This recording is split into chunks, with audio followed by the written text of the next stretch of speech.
오늘 사람을 차별하지 말라라고 하는 제목으로 두 번째 말씀을 나누기로 합니다. 여러분 지난 한 주간 사람 차별하지 않기 위해서 애를 쓰셨습니까?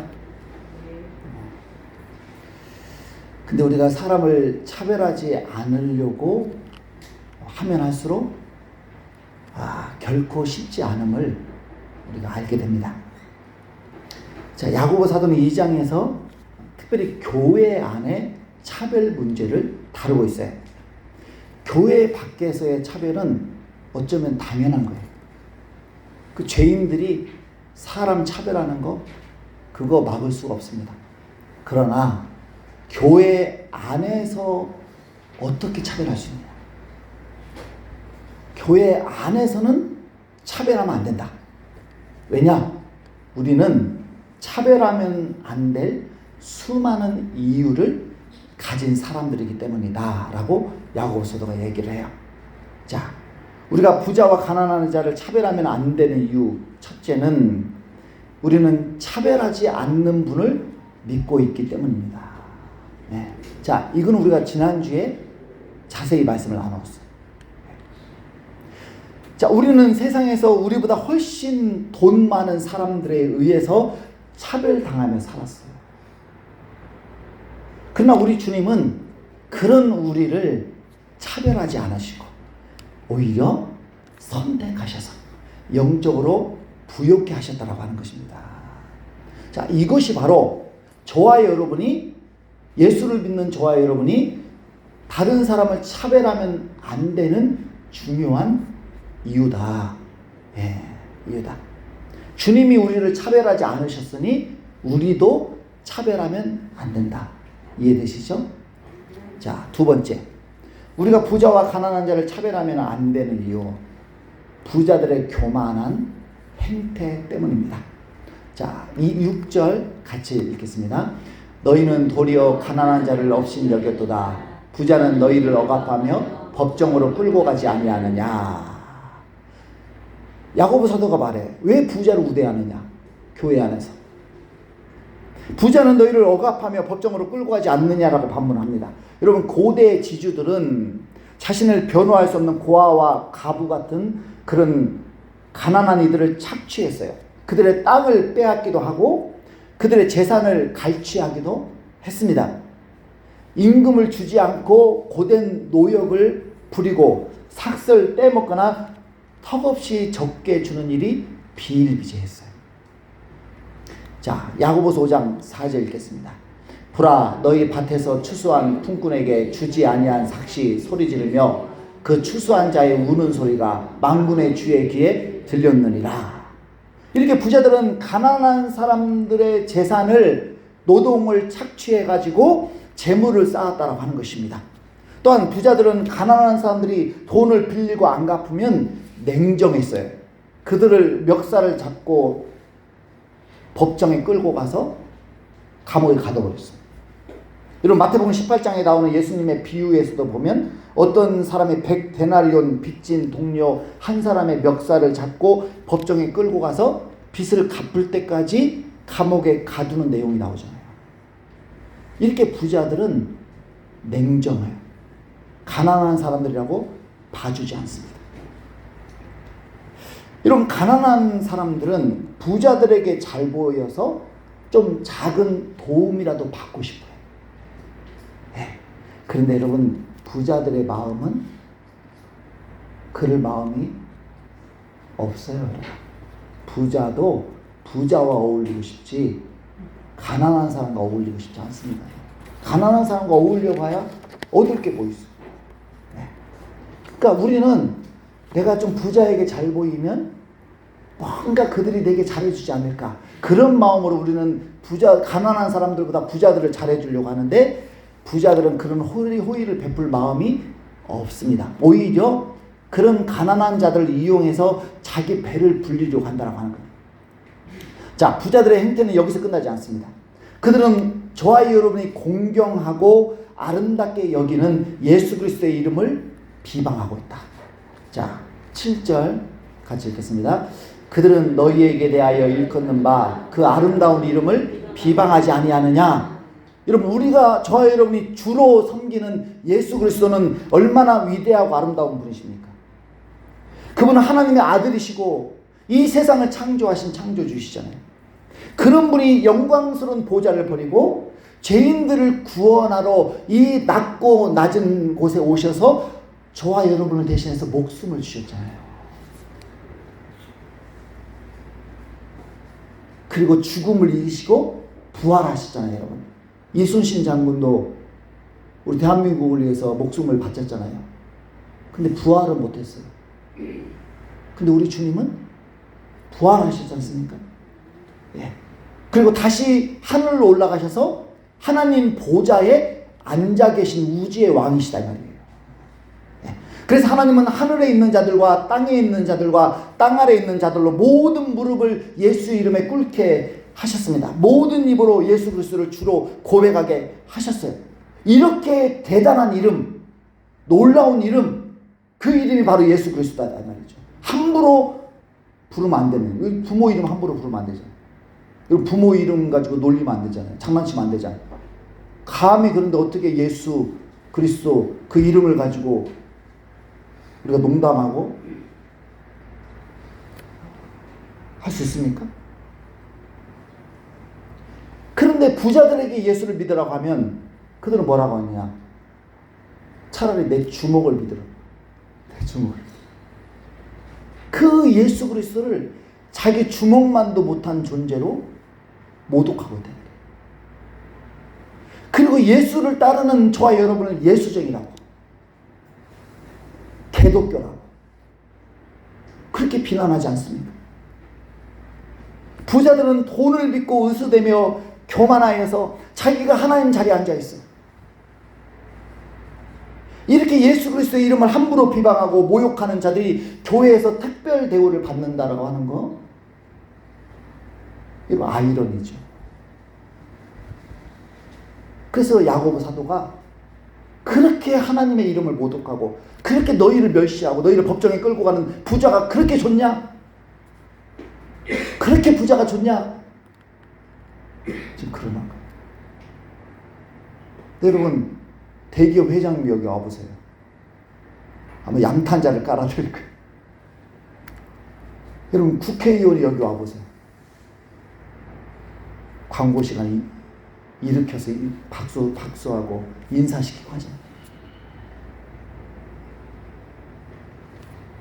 근데 야고보사도는 그게 모순이야. 왜? 자, 하나님 이렇게 말씀하세요. 사무엘상 2장 30절 하반절을 같이 읽습니다. 나를 존중히 여기는 자를 내가 존중히 여기고 나를 멸시하는 자를 내가 경멸하리라. 자, 이 말씀은 저와 여러분도 이렇게 하라는 거예요. 그가 부자든 가난하든 하나님을 존중하는 사람은 저와 여러분도 존중하셔야 돼요. 그 가난할지라도 존중할 줄 아셔야 돼요. 그가 부자든 가난하든 하나님을 멸시하는 자가 있다면 저와 여러분도 멸시하셔야 돼요. 여러분, 부모를 욕하는 친구에게 굽실거리면 안 되잖아요. 하나님을 모욕하는 부자에게 굽실거리면 안 된다는 거예요. 부자가 아무리 대단한 재물과 권세를 가졌어도 그가 하나님을 멸시하는 자라면 교회에서는 존중하면 안 된다.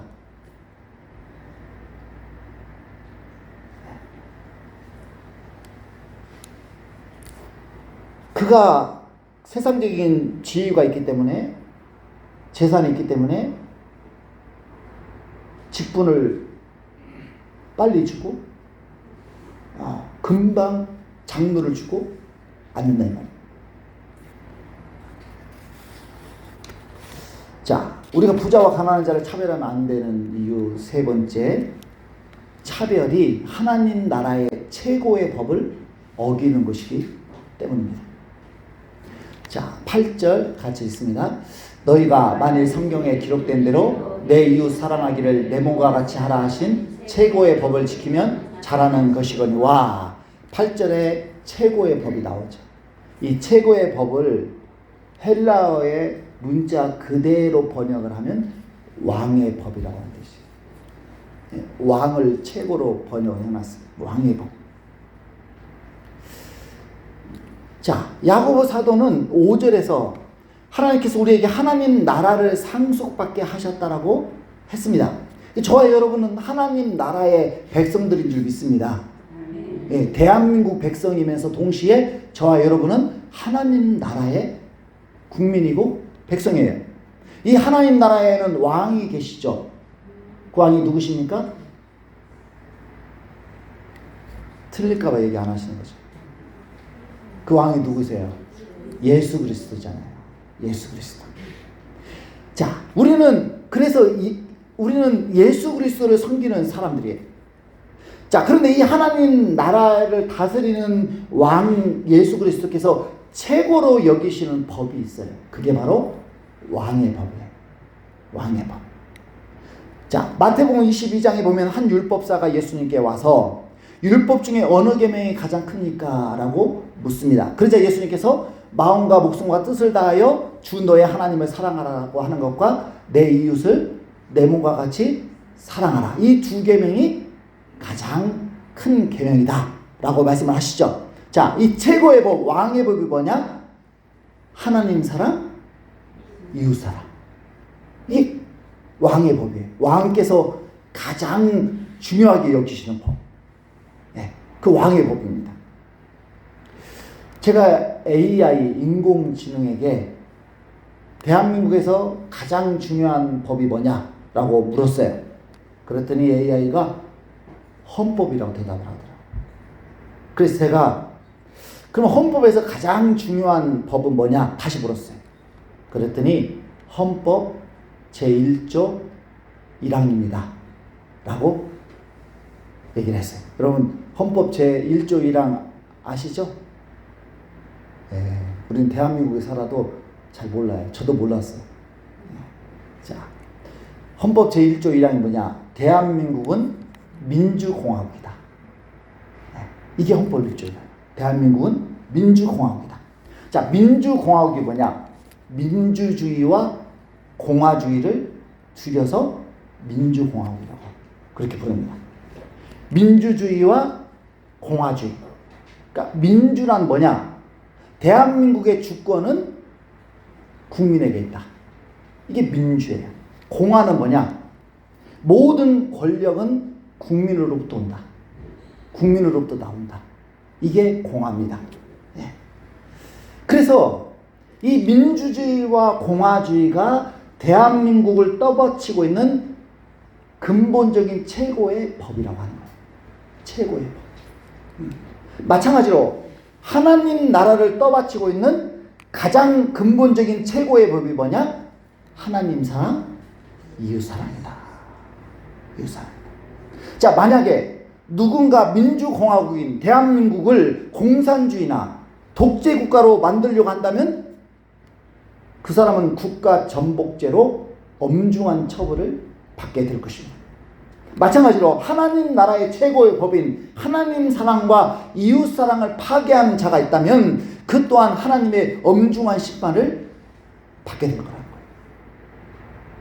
자, 그런데 야고보 사도는 사람을 차별하는 것이 곧 하나님 나라의 최고의 법을 파괴하는 거라고 경고를 하고 있는 것입니다. 자, 9절 같이 읽겠습니다. 만일 너희가 사람을 차별하여 대하면 죄를 짓는 것이니 율법이 너희를 범법자로 정죄하리라. 부자와 가난한 사람을 차별하여 대하면 죄를 짓는 것이다.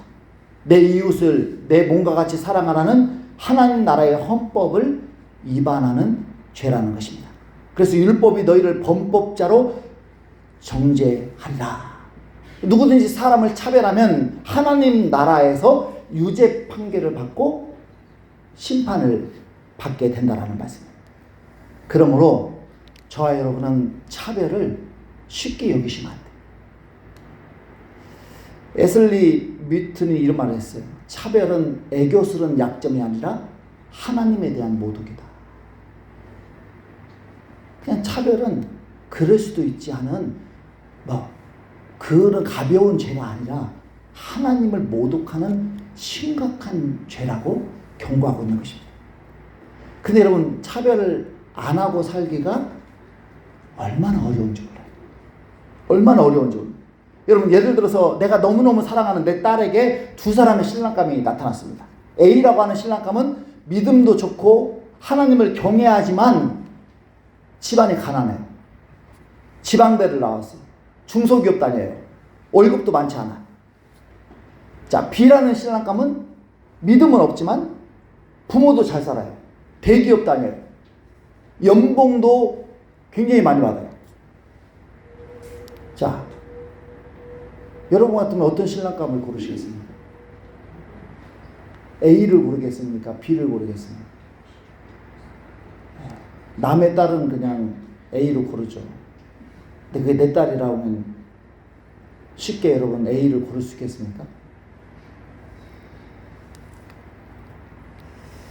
벌써 우리는 돈 많은 신랑감에 호감이 가잖아요.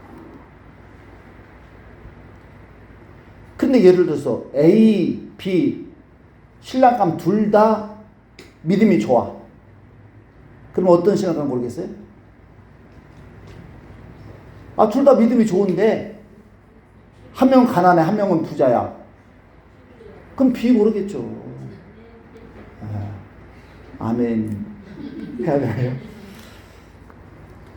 그러니까 우리가 사람을 차별하고 싶지 않아도 딱 돈 앞에서는 차별을 안 될 수가 없는, 안 할 수가 없는.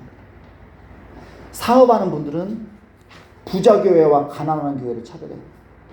가난한 교회 와봐야 별로 사업에 도움이 안 돼. 부자 교회 가면 사업하는 분들이 함께 모이고 인맥도 넓어지고 또 성도들이 많으니까 또 물건이라도 팔아줄 수가 있고, 예, 그런 이유로 이 부자 교회, 큰 교회는 사업하는 분들이 많이 모여요. 우리는 밥을 사도 있는 사람에게 사주고 싶지 없는 사람에게 안 사주고 싶지. 있는 사람에게 사줘야 나도 얻어먹죠. 그러잖아요. 결혼식도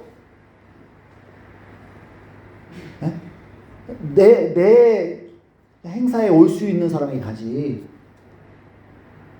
올 수 없는 사람한테는 안 가잖아요.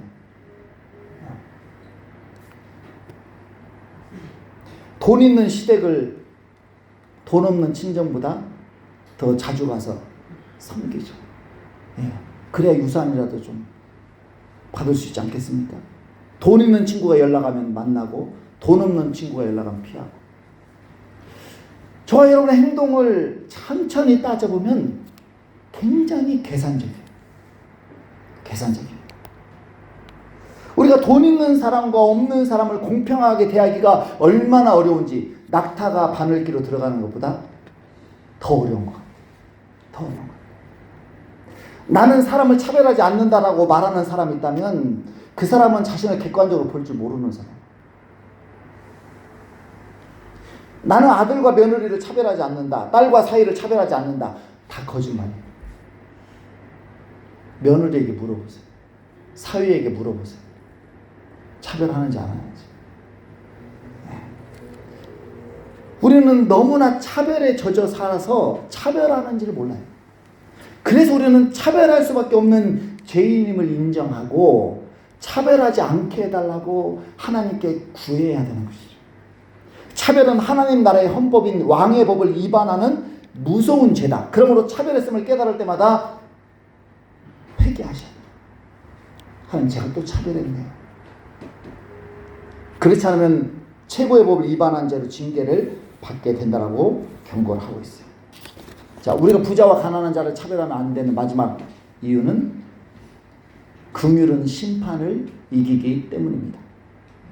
자, 12절 같이 읽겠습니다. 너희는 자유의 율법대로 심판을 받을 자처럼 말도 하고 행하기도 하라. 자, 자유의 율법. 여기서 자유의 율법은 8절에서 말하는 최고의 법, 왕의 법을 가리킵니다. 자, 이 율법의 핵심이 뭐라고 했어요? 내 이웃을 내 몸과 같이 사랑하라. 이게 최고의 그 법이에요. 그런데 야고보 사도가 이 율법 앞에 자유를 붙이고 있어요. 자유의 율법이다. 왜 율법 앞에 자유를 붙일까? 이 율법으로 저와 여러분이 죄와 사망에서 자유케 되었다 이 말이에요. 자유케 되었다. 어떻게 우리가 율법으로 자유케 되었습니까? 예수님께서 내 이웃 사랑하기를 내 몸과 같이 사랑하라고 하는 이 율법에 순종을 해서 저와 여러분을 대신해서 십자가에 못 박혀 죽으셨잖아요. 저와 여러분이 죄값을 치러야 되는데 예수님이 대신 치르셨지 않습니까? 그리고 우리를 죄와 사망에서 해방시키셨어요. 그러므로 이 율법은 저와 여러분에게 자유의 율법이 되는 거예요. 자유의 율법. 자, 이 율법으로 저와 여러분이 구원받고 자유케 되었기 때문에 우리는 이 율법을 기준으로 하나님께 심판을 받게 된다고 하는 거예요. 자, 심판을 받는다는 것은 우리가 여러분 예수 믿고 구원받으면 지옥 가는 심판을 받지 않아요. 걱정하실 거 없어요. 우리가 예수를 믿으면 우리는 지옥 가지 않습니다. 죄사함을 받았기 때문에 안심하셔도 돼요. 그런 심판을 받는 게 아니라 여기서 말하는 심판은 내가 내 인생을 잘 살았는지 못 살았는지 하나님으로부터 평가를 받는다는 뜻이에요. 네. 자, 그런데 그 평가를 받을 때 그 평가 기준이 뭐냐? 내가 내 이웃을 얼마나 사랑했는지. 이 자유의 율법의 핵심인 내 이웃을 내 몸과 같이 사랑하라고 한 이 계명대로 살았는지 안 살았는지, 그것이 저와 여러분의 인생을 평가하는 평가 기준이 된다라고 하는 말씀입니다. 우리가 세상에서 대단한 업적을 남기고 많은 봉사를 하고 선한 일을 많이 했을지라도 그 동기가 사랑이 되지 않으면 하나님으로부터는 인정을 받을 수가 없어요. 그래서 사도 바울은 고린도전서 13장에서 우리가 사람의 방언과 천사의 말을 하고 예언하는 능력이 있고 모든 비밀과 지식을 알고 산을 옮길 만한 믿음이 있고 내게 있는 모든 것을 구제하고 내 몸을 불살하게 내줄지라도 사랑이 없으면 내게 아무 유익이 없다. 사랑이 동기가 되지 않은, 그러니까 내가 왜 예배를 드리느냐? 나 하나님을 사랑하기 때문에 예배를 드린다. 이렇게 동기가 꼭 사랑이 되어야 된다는 거야. 나는 왜 전도를 하느냐? 전도를 해가지고 우리 교회 부흥시켜서 내가 대단한 목사라고 인정받고 싶어서가 아니라 영혼을 사랑하기 때문에 나는 전도를 한다. 이렇게 우리의 모든 일이 사랑이 되지 않으면 하나님 앞에서는 다 인정을 못 받는 거야. 뭐 전도를 얼마나 많이 하든 예배를 수십 번을 드리든 뭘 하든 다 헛된 것이다. 하나님이 저와 여러분을 평가하는 평가 기준은 딱 하나예요. 사랑으로 했느냐, 사랑으로 하지 않았느냐, 하나님을 사랑하는 마음으로 했느냐, 이웃을 사랑하는 마음으로 했느냐. 네. 그러므로 야고보 사도는 나의 말과 행동이 이 기준에 부합되도록 살아야 된다라고 조언을 하고 있다. 왜냐? 그렇지 않으면 헛된 수고에 불과하기 때문입니다. 자, 그렇다면 여러분, 내 이웃을 내 몸과 같이 사랑하라는 계명대로 살기 위해서 저와 여러분 구체적으로 어떻게 해야 될까? 13절 같이 읽겠습니다. 긍휼을 행하지 아니하는 자에게는 긍휼 없는 심판이 있으리라. 긍휼은 심판을 이기고 자랑하느니라. 내 이웃을 내 몸과 같이 사랑하라고 하는 구체적인 실천이 뭐냐? 다른 사람에게 긍휼을 베푸는, 자비를 베푸는 거예요. 네. 13절에서 긍휼이라고 하는 단어가 3번 나와요. 한 구절에 똑같은 단어가 3번 나온다? 굉장히 강조를 하고 있어요. 네. 왜 긍휼을 강조하느냐? 긍휼만이 심판을 이길 수 있기 때문입니다. 자, 긍휼은 쉽게 말하면 가난한 사람들을 불쌍히 여기고 도와주는 거예요. 그게 긍휼입니다. 그럼 긍휼의 반대는 뭘까요? 네? 긍휼의 반대. 차별이에요. 차별. 가난하다는 이유 때문에 그 사람을 무시하고 홀대하고 외면하는 거. 이게 차별이죠. 자, 이렇게 가난한 사람을 불쌍히 여기지 않는 자, 차별하는 자는 하나님으로부터 긍휼 없는 심판을 받게 된다라고 경고를 하고 있어요. 자, 저 여러분이 살다 보면 우리에게도 위기가 닥칩니다. 어려움이 닥치죠. 여러 가지 어려움을 당해요. 나의 실수와 잘못으로 당하기도 하고, 또 다른 사람들의 실수 때문에 내가 당하기도 하고, 또 불가항력진 일로 우리는 위기를 맞을 때가 많아요. 자, 그럴 때 주님은 나를 불쌍히 여기셔서 내게 자비를 베푸시고 나를 그 어려운 가운데서, 위기 가운데서 건져내시고. 여러분 이런 경험 하실 때가 많죠? 저도 많이 경험을 했어요. 자, 이 주님의 은혜로 우리는 그 사망의 음침한 골짜기를 잘 넘어가고 그 위기를 잘 극복해서 다시 살아갈 기회와 능력을 얻게 되는 것이죠. 그런데 다른 사람을 불쌍히 여기지 않는 자에게는 이런 은혜를 주시지 않겠다는 거예요. 긍휼을 베풀지 않는 자에게는 하나님도 긍휼을 베풀지 않겠다. 그 위기 가운데서 망하도록 내버려 둡니다. 여러분, 저와 여러분은 하나님 보시기에 너무너무 가난한 자들이에요. 우리가 이 땅에서 돈이 아무리 있어도, 아무리 우리가 대단한 권세가 있어도 하나님이 보실 때는 다 가난한 자들이에요. 빈민들이에요. 약한 자들이에요. 하루라도 주님의 은혜 없이 살 수 없는 자들입니다, 여러분. 하나님이 하늘에서 비를 안 내려보세요. 한 달만 비를 안 내려보세요. 6개월만 비를 안 내려보세요. 어떻게 살아요? 농사 다 망치는 거예요. 먹을 거 다 사라지는 거예요, 여러분.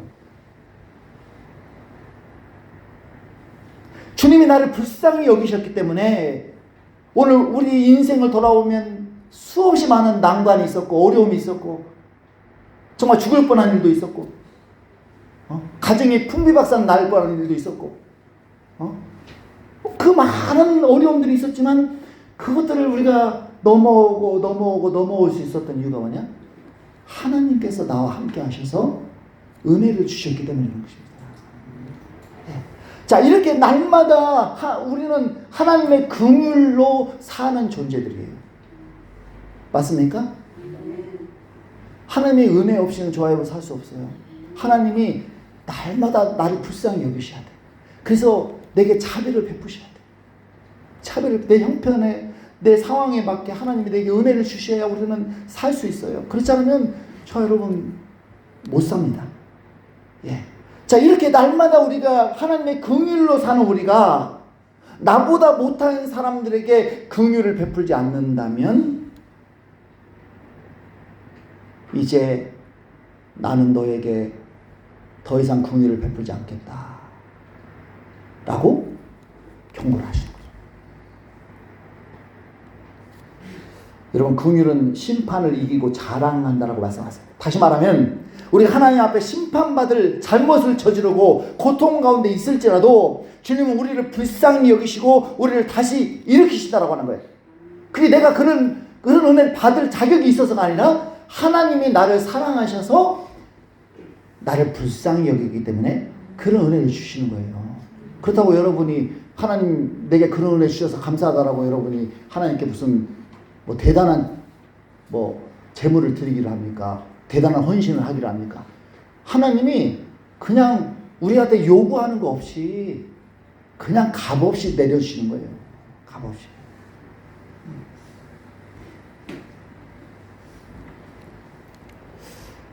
자, 이 은혜를 왜 내게 주시느냐면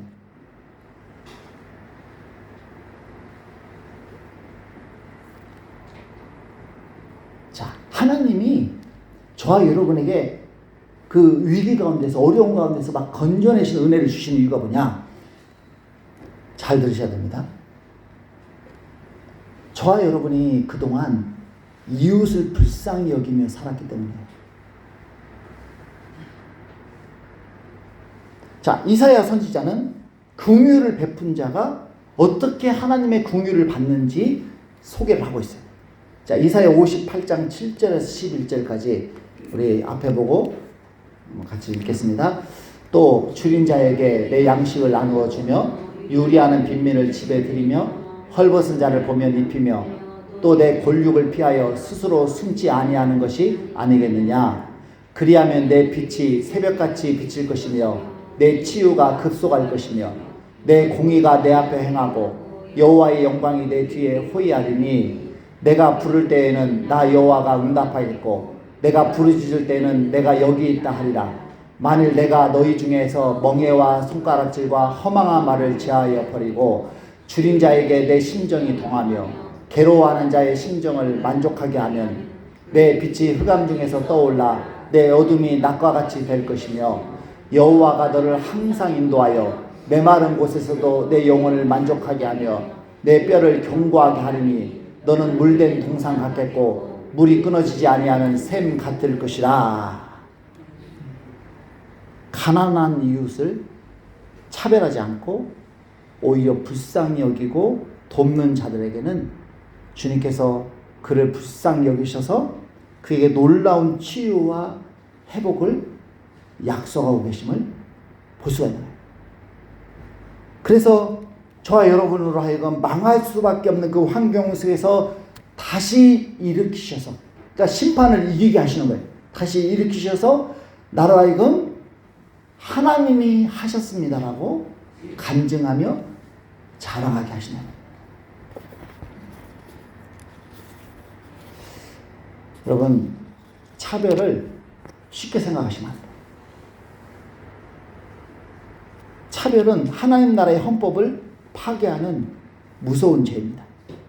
교회 안에서 차별하고 끼리끼리 모이고 친한 사람끼리만 어울리고 어떤 사람에게는 눈길조차 안 주고 그 사람이 좀 성격이 개팍하고 하는 행동이 조금 부족하다고 해서 그 사람은 인정도 안 해주고 무관심하고 외면한다면 그 교회를 무너뜨리는, 하나님 나라를 무너뜨리는 행동이라고 하는 것입니다. 하나님이 기뻐하지 않으신다. 그래서 우리가 그렇게 살면은 내가 어려울 때 하나님으로 도움을 못 받아요.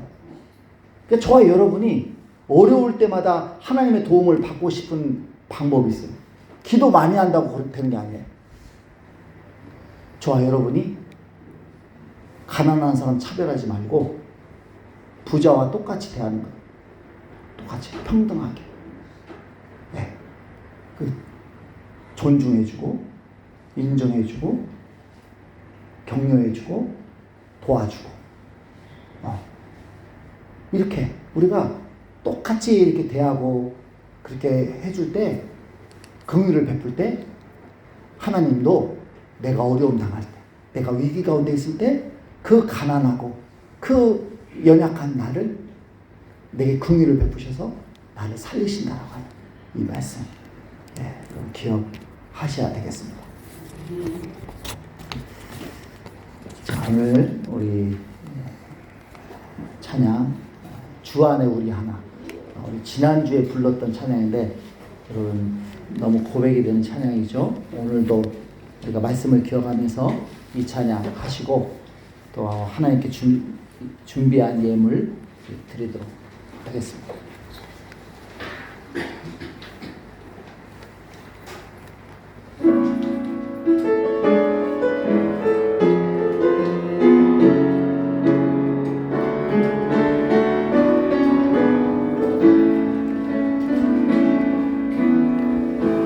주 안에 우리 하나 모습은 달라도 예수님 한 분만 바라네. 사랑과 선행으로 서로를 격려해 따스한 그런 모든 먼 날이 주님 우리 안에 자매의 기쁨과 슬픔 느끼네. 내 안에 있는 주님 모습 보네. 그분 기뻐하시네.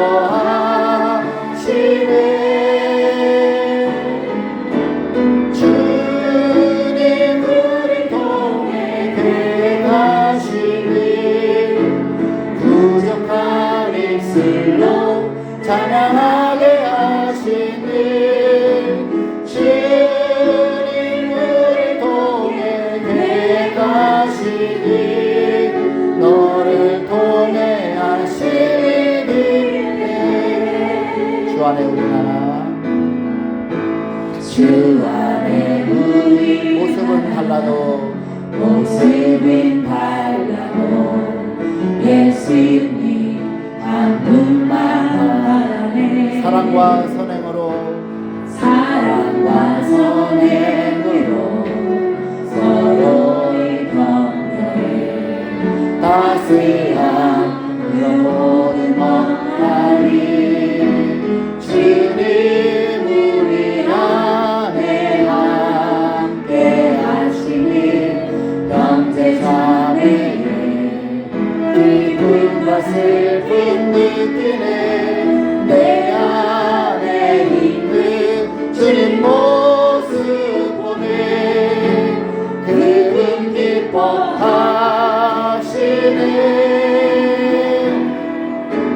주님 우리를 통해 계획하시니 부족한 입술로 찬양하